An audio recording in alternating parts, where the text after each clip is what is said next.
היי נורון, אתה יכול ללכת לישון? נורון עייף הרים את ראשו וראה את מרי מתיישבת לידו מחייכת. הגיע תורי לשמור. אמר, תודה, לילה טוב. נורון נעמד והלך בעצלתיים לשק השינה שלו. היה זה בשעת לילה מאוחרת, כשהחבורה עצרה למחנה.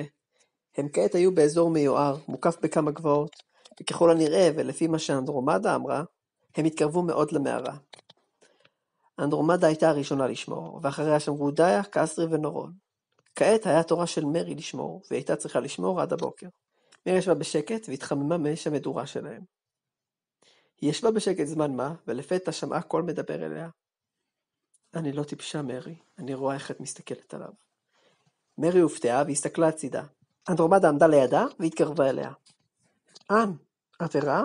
אנדרומדה התיישבה ליד המדורה והסתכלה על מרי. אני לא יכולה לישון, אמרה אנדרומדה בטון העדי שלה. תעליני לי, מרי. את בטוחה שאת יכולה לעשות את זה? זה לא שיש לנו ברירה, נכון? אמרה מרי בקול עצוב. זה לא עונה לי על השאלה. מרי נאנחה. אמרתי לך בלילה שישנו בפונדק. אני לא הייתי יכולה לעשות את העבודה הזו לקיובריין, אמרה אנדרומדה. השאלה שלי היא, האם את יכולה לעשות את העבודה הזו להם? אני לא יודעת, אמרה מרי בקול חנוק. מה גרם לך להרגיש ככה? שאלה אנדרומדה. הוא מזכיר לי את עצמי, אמרה מרי, אבל הוא נראה כל כך תמים. את עצמך? כן. הוא מנסה להיות חזק, הוא מנסה להיות עצמאי, והוא מתאמן כל הזמן. הוא לא נותן לשום מכשול לעצור בעדו. הוא רק הופך את המכשולים למדרגות שיוכל לטפס עליהם, אמרה מרי. את זוכרת שאנחנו היינו כאלה? ותראי לאן הגענו, אמרה אנדרומדה. הן ישבו שם לכמה רגעים בלי לומר מילה. אני חושבת, אמרה מרי, אני חושבת שאני לא יכולה לעשות את זה. אנדרומדה נעמדה.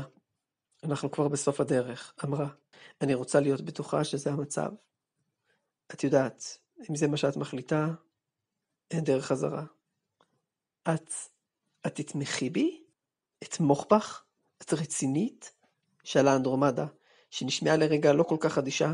אני אצטרף אלייך. את חושבת שאני אוהבת את העבודה הזו?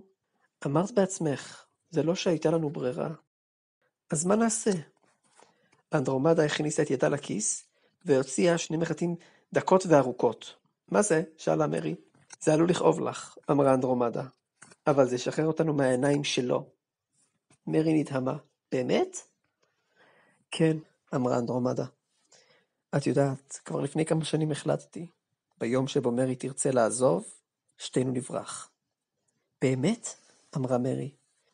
אנדרומדה הנהנה ואז אמרה, תראי לי את הקעקוע. צריך להכניס את המחט לתוכו. מרי הנהנה. אנדרומדה נעמדה מאחוריה, והיא חשפה את עורפה. עליו התגלה קעקוע בצורת עין פקוחה. אנדרומדה לקחה את אחת המחטים, והכניסה אותה לתוך הקעקוע, בדיוק במרכז האישון של העין. ברגע שעשתה זאת, מרי צעקה בכאב. זה בסדר? כן, אמרה מרי. יופי, אמרה אנדרומדה. אחרי שנגמור איתך, אני אצטרך שתעשי את זה גם לי. בסדר?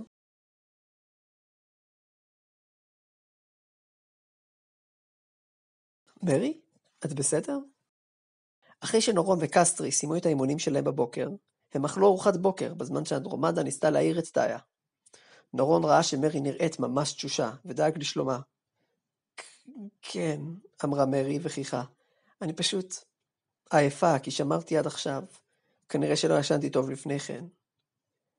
את נראית ממש תשושה, אמר קסטרי והסתכל על אנדרומדה. גם את נראית קשה. מה קרה לכן? אולי כדי שנחכה עם המערה, נעט קצת את הקצב, את יודעת, אמר נורון. אמרתם שהמערה מסוכנת, נכון? אז אולי כדאי שתהיו יותר ערניות כשניכנס.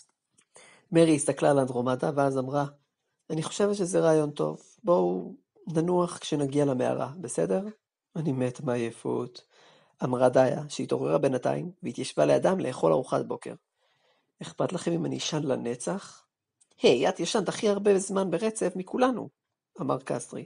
חוץ מאן, אבל לא נראה שהיא ישנה טוב בלילה. אם אתה תקרא לי עוד פעם, אן אני אשחט אותך, אמרה אנדרומדה, אם כי לא נראה שיש לה מספיק כוח בשביל לעשות לו משהו. אתן נראות ממש רע, אמר נורון. קרה לכם משהו? לא, הכל בסדר, אמרה אנדרומדה. זה לא דבר שזמן לא יוכל לרפא. קדימה, תסיימו לאכול ובואו נצא לדרך. אתן לא רעבות? שאלה דיה. אכלנו לפני שהתעוררתם, אמרה מרי. תראו, זה באמת בסדר, אנחנו בסדר גמור. אוקיי, אמר נורון שלא נשמע ממש משוכנע. הם סיימו לאכול והתחילו ללכת לכיוון המערה. הם לא הלכו זמן רב כל כך, ולבסוף מצאו את עצמם בפתחה של מערת הברקת. המערה הייתה בצלעה של גבעה גבוהה, והפתח שלה היה די צר. נורון הציץ פנימה וראה שביל קטן שנכנס עמוק לתוך המערה, זוהר באורות ירוקים. נראה שזה המקום, אמר. טוב, אז ננוח שוב. אני מרגיש שאנחנו רק כל הזמן נחים, אמר קסטרי והתיישב על הקרקע. לי לא אכפת, אמרה דיה והתיישבה לידו. אנדרומדה ומרי התיישבו גם כן, ונורון התיישב ליד מרי. אתן מרגישות קצת יותר טוב? שאל. כן, תודה, חיכה מרי. אז איזה סוג של מלכודות מחכות לנו בתוך המערה? שאל קסטרי. מרי ואנדרומדה הסתכלו זו על זו לזמן קצר, ומבטיהם נראו מעט מודאגים. מלכודות מסוכנות, אתה יודע, אמרה מרי, אבנים מתגלגלות, קוצים, רצפה שזזה כשאתה דורך על לבנה מסוימת, דברים כאלה. באמת? שאל קסטרי והסתכל על הפתח הצר של המערה. זה לא ממש נראה ככה. טוב, זה המצב, אמרה מרי. האמת היא שאני חושבת שזה קצת מסוכן מדי, אמרה אנדרומדה. לא שאני מפקפקת ביכולות שלכם, אבל אתם כן הלכתם לאיבוד בקלות במדבר וגמרתם את כל המים שלכם. היי, את צוחקת עלינו? קרא קסטרי, ואז הוסיף, אני שואל ברצינות, עם הטונים שלך קשה לזהות מתי את רצינית ומתי את צוחקת. לא, זה באמת מסוכן, אמרה מרי. אני חושבת שלא כדאי לכם לסכן את החיים שלכם בעבור סתם הבטחה של כסף. אתם לא חושבים? לא משנה כמה כסף. מה? שאל קסטרי, אתן בסדר? למה אתן מעלות את זה עכשיו כשאנחנו ליד הפתח? עד אתמול אתם לא אמרתם שום דבר כזה. טוב, להגיד את האמת, אמרה מרי והסתכלה על אנדרומדה. יש משהו שלא סיפרנו לכם. מרי, אמרה אנדרומדה. מה? שאלה דיה, והשלושה הסתכלו על הבנות. מרי? שאל נורון. מרי הרימה את ראשה והסתכלה על נורון. היא הסמיקה מעט, ואז עברה להסתכל על אנדרומדה. הבעת פניה הייתה חתומה, אבל נראה שמרי מבינה מה היא חושבת. אנחנו לא באמת יודעות אם האבן שם או לא. מה? קרא קסטרי ונעמד. אבל אמרתם לנו בפירוש שאתן יודעות. טוב, אמרה מרי, ושוב הסתכלה על אנדרומדה. חשבנו שלא תסמכו עלינו אם נגיד שאנחנו רק חושבות שזה שם. וכבר קיבלנו כסף, אז היינו חייבות ש... היא השתתקה, וכנראה הבינה שזה נשמע לא כל כך טוב. אנדרומדה נאנחה. בסדר, תקשיבו. האמת היא השתתקה לפתע כשציפור גדולה יצאה מאחורי העצים ועפה מול הפנים שלה. הציפור עזבה את אנדרומדה כמעט מיד, ועברה אל מרי. היא עפה כמה שניות מול הפנים שלה, ואז עברה אל נורון. אחרי שהיא עזבה את נורון, היא עברה אל דיה.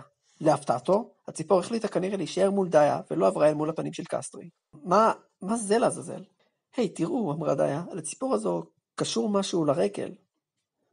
מה זה? שאל נורון. זה נראה כמו פתק, אמרה דיה והושיטה את ידה.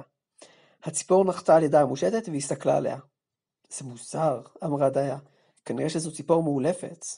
דיה לקחה את הפתק מהרגל של הציפור ופתחה את הנייר. היי, זה מופנה אלינו, תראו.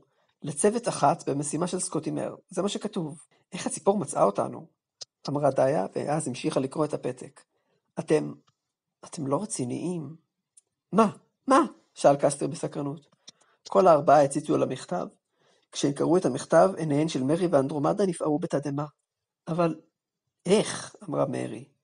זה לא הגיוני, אמר קסטרי. למה? נראה לך שזה מלכודת? שאל נורון את קסטרי. אני לא יודע, מה את אומרת דיה? אמר קסטרי. זאת לא מלכודת, אמרה מרי. השלושה הסתכלו על מרי בהפתעה.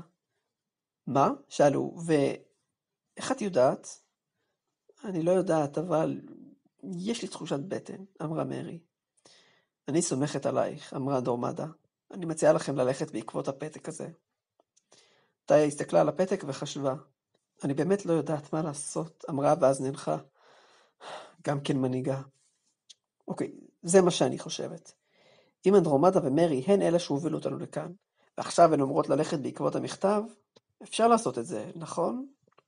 אני מניח, אמר קסטרי, הן בדיוק היו באמצע לנסות לשכנע אותנו לא להיכנס למערה בכל מקרה. אז נלך בעקבות המכתב, אמר נורון, ואז פנה אל מרי. תודה על העזרה בכל מקרה. הצלתן אותי במדבר. בהצלחה, אמרה אנדרומדה. אני רוצה לבוא איתכם, אמרה מרי. מה? להפתעת כולם, אנדרומדה שאלה בהפתעה. אן, בואי נצטרף אליהם, אמרה מרי. נוכל לעזור להם. זה לא כאילו, יש לנו לאן ללכת. מה? שאל קסטרי בבלבול. אבל, אמרה אנדרומדה, את לא חושבת שזה לא כל כך חכם? אן, אמרה מרי, אם נצטרף עליהם, נוכל, את יודעת, לברוח לתמיד. לברוח? שאל נורון בהפתעה. מרי! אמרה אנדרומדה. לי לא אכפת שהן יצטרפו אלינו, אמר נורון. מה את אומרת, דיה? בטח, למה לא? אמרה דיה. הן יוכלו לעזור לנו. אוקיי, אז סיכמנו. אן ומרי מצטרפות אלינו, אמר קסטרי. היי, אני לא הסכמתי לכלום, אמרה אנדרומדה. ואל תקרא לי אן!